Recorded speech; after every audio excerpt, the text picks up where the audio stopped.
3 de junho, quarta-feira, vamos para mais uma devocional do nosso Pão Nosso de cada dia, amém? Espero que esteja sendo uma bênção para você essas devocionais e que você possa receber algo da parte do Pai muito especial para você. Hoje eu tenho certeza que a devocional vai falar muito com você e você vai receber algo novo do Senhor, amém? Compartilhe essa palavra com outras pessoas.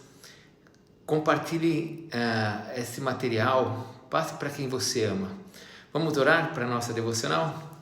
Pai, em nome de Jesus, nós estamos reunidos nesta manhã, tanto os que estão ouvindo agora como os que vão ouvir depois. Eu peço que o Senhor abençoe a vida de cada um, para que esta palavra, Senhor, prospere na vida de cada um e que sejam abençoados com a revelação do alto, porque o Senhor é o Deus Criador de todas as coisas. O Senhor é o nosso advogado, o Senhor é o nosso Salvador, o Salvador do mundo, o Cordeiro de Deus que nos trouxe a paz. Então traz a revelação para cada um, Senhor.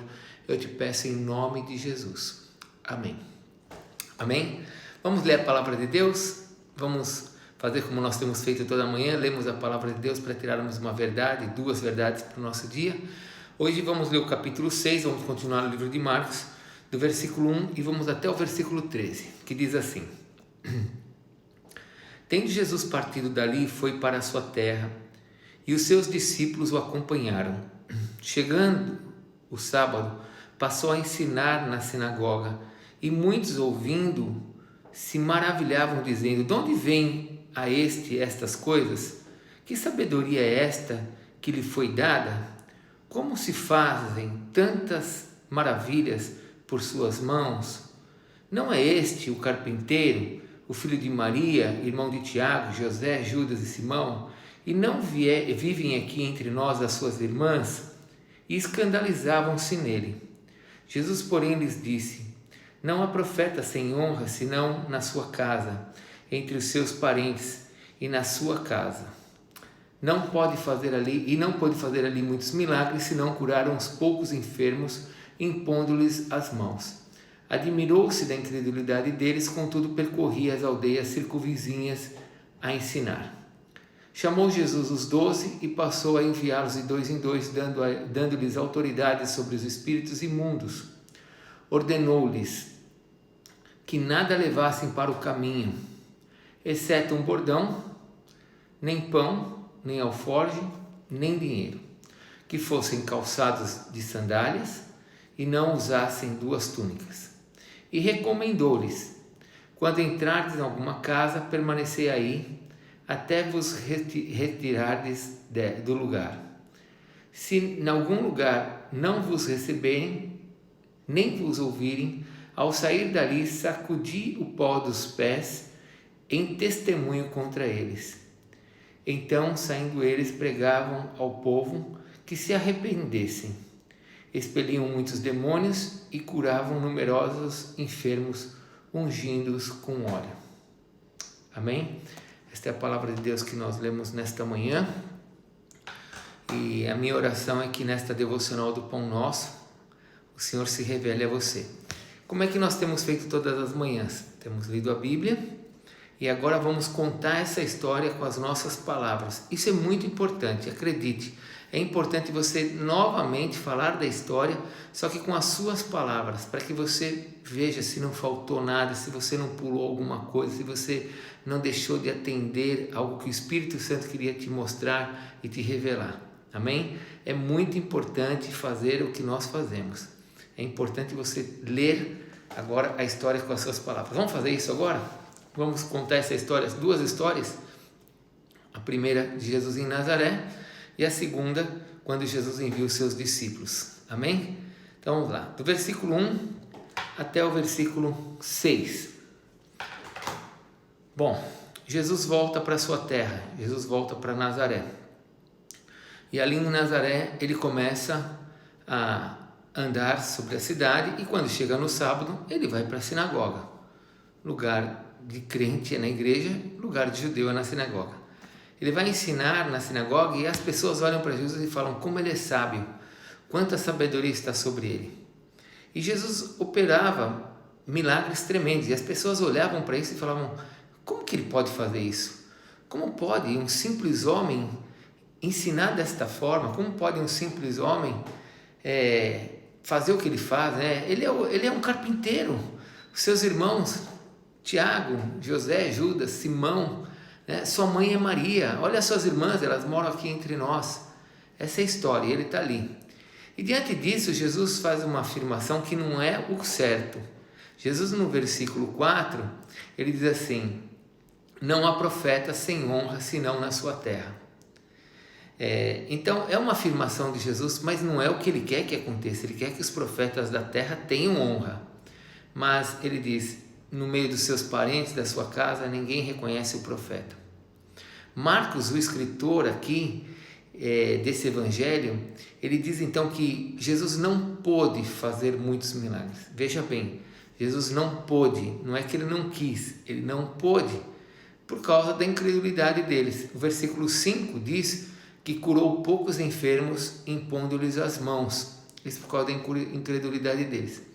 Daí Jesus ia percorrendo as cidades menores e ele então chama os seus 12 discípulos, uma vez que ele chamou para isso, e ele manda os discípulos então irem de 2 em 2. E como que foi isso? Ele envia, de 2 em 2, dando a eles autoridade sobre os espíritos imundos, mas para andar de 2 em 2.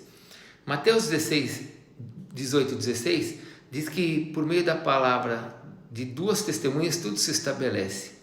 Então Jesus envia esses homens para curar, não somente, mas também para mostrar que haveria um julgamento por aqueles que estariam rejeitando. Eles orarão por cura, mas se as pessoas não recebessem, elas seriam condenadas, seriam julgadas por não quererem aquele milagre. O verso 8 fala da dependência dos discípulos, né? Verso 8 diz: não levem nada, exceto o bordão, não leve pão, não leve alforje, não leve dinheiro. O bordão era aquela vara do pastor, simbolizava então a autoridade.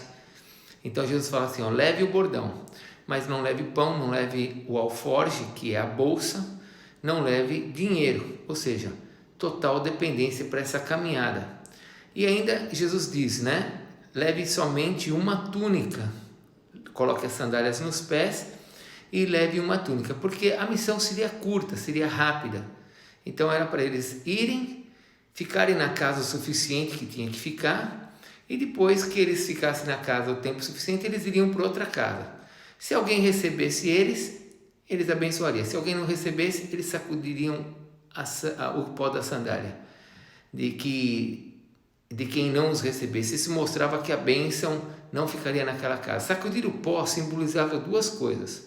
Uma coisa que simbolizava era para quem estava sacudindo o pó da sua sandália. Quem estava sacudindo o pó estava dizendo assim: eu não vou levar sobre a minha vida a contaminação da sua casa, a sua incredulidade, a sua indiferença, o seu desprezo pelas coisas do Senhor. Então eu estou sacudindo isso da minha vida, eu estou jogando fora essa contaminação da minha vida. Então sacudir o pó para quem fazia o ato era: não tenho nada a ver com vocês, fiz minha parte, mas agora fica aí a sua indiferença, né? A sua atitude de desprezar um milagre. Ou seja, era uma atitude da pessoa dizendo: o que você está falando, a sua negação do milagre, a sua atitude incrédula, fique com você, não vai chegar sobre a minha vida. Mas também simbolizava para aquele que estava vendo. Aquele que estava vendo que a bênção não estava sobre ele. O judeu tinha um costume de, quando ele passava por lugares imundos, lugares contaminados, ele tinha o costume de se lavar, de se limpar, de tirar o pó de suas roupas. Isso muitas vezes na frente das pessoas. Então aquela atitude de sacudir o pó estava dizendo assim: esse lugar está contaminado. O judeu vendo isso, ele fala assim: ele está querendo dizer que eu sou um lugar contaminado. Ele está querendo dizer que eu não estou ligado a Deus, porque eu sou contra Deus. Então servia tanto para quem sacudia, como para quem estava vendo. 2 revelações ali, por meio do sacudir do pé, né? do pó tirar. né? E a Bíblia diz que então eles expulsavam muitos demônios, que eles curavam muitos enfermos, ungindo com óleo. Pronto, fizemos o nosso estudo e agora eu só tenho 2 minutos para terminar e trazer a revelação para você. Vamos pensar em 2 coisas importantes. A primeira, que Deus te traga a revelação. Você tem visto que o Senhor Jesus sempre começava pela sinagoga? Sinagoga é um lugar de judeu, a igreja é um lugar de crente. A sinagoga foi invenção de um homem. Você já pensou o quão é importante a igreja, porque ela é a invenção de Deus? Como é importante um ambiente de fé para o milagre, porque Jesus não pode operar milagres num lugar incrédulo. Você percebe a imposição?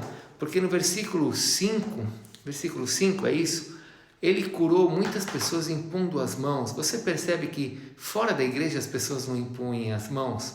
Que nós precisamos disso.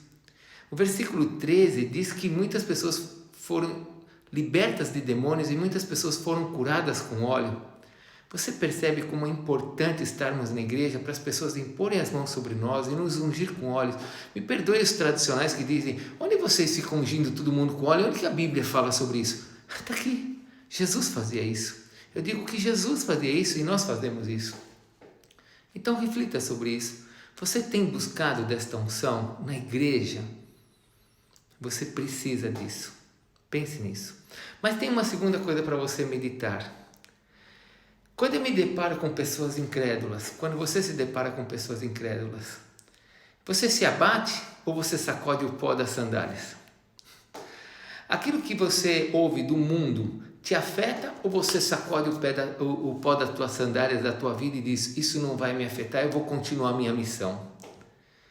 O que Deus espera de você? Você sabe, Ele espera que você cumpra a sua missão falando do amor dele para as pessoas. Mas você sabe que os ambientes que nós andamos são ambientes carregados de incredulidade, às vezes até mesmo no meio de crentes. Ambientes às vezes ruins. Como você age quando você entra na casa às vezes de um irmão, ou de um parente, ou de um amigo, ou de um homem, ou numa empresa, e você vê aquele ambiente carregado de incredulidade, de maldade? Você sacode isso dos teus pés e vai para a próxima casa e continua a sua missão, ou isso te afeta? É algo para você pensar. Porque quando Jesus mandou os discípulos de 2 em 2, ele disse para os discípulos, não deixe que nada te pare. E eles saíram e foram fazer a obra. E quantas casas provavelmente falaram para os discípulos, aqui não, aqui você não vai falar desse Jesus, saia da minha casa, vocês estão trazendo uma outra doutrina. Isso afetava os discípulos? Não, eles continuavam, porque eles sabiam quem é que tinha chamado eles. Que Deus te abençoe nesta manhã. Que você possa tirar essas 2 revelações e meditar nelas durante o dia. Qual tem sido o teu papel quando você vai à igreja? Você tem se aproveitado da imposição de mãos, do ungir com óleo, da profecia dos pastores sobre sua vida? Você tem se aproveitado disso? Porque Jesus valoriza isso.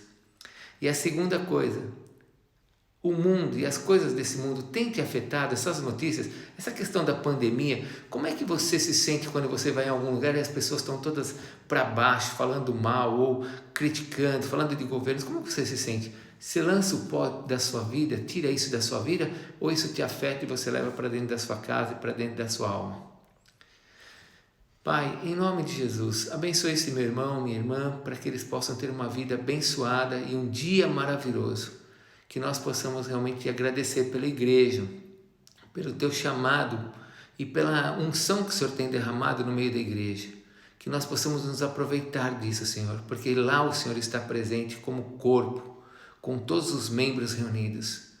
E peço também que o Senhor abençoe os meus irmãos, para que nada afete a vida deles, principalmente as notícias ruins, que eles possam se ver livres disso e andar pela fé, crendo que o Senhor está cuidando de cada um de nós. Nós te agradecemos, Senhor, te adoramos em nome de Jesus.